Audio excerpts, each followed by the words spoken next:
नमस्कार, मी Vikas Shinde. Good morning.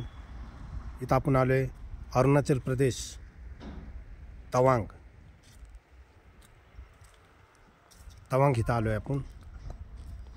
हे खूबसूरत तवांग सिटी.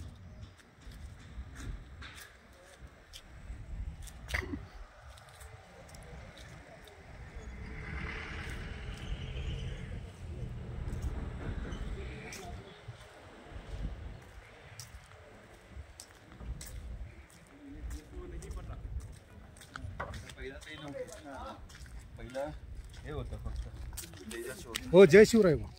जय शिवराय. जय शिवराय. कुठून आले सर? मी सातारा. वा, साताराचेच पुष्कळ जण भेटतात. हो, आणि मी मोटरसायकलवाला. मोटरसायकलवर आले? अरे बाप रे. मानलंच पाहिजे. छान. हा, इथंच राहिलो मी. आणि किती दिवस लागले मग तुम्हाला? मी फिरत आलोय 12 ज्योतिर्लिंग. माझी ही इथं याची माझी 10वी वेळ आहे. अरे बाप रे. पाठ झालं. लिमका काय नाव आहे? विकास शिंदे. तुम्ही कुठले? नाशिक वरून आले. मी विकास शिंदे बायकर करा युट्यूबला सर्च. माझे व्हिडिओ येतात बघा. फोटो घेऊ का एक तुमच्या? घ्या की राव. ओके, धन्यवाद.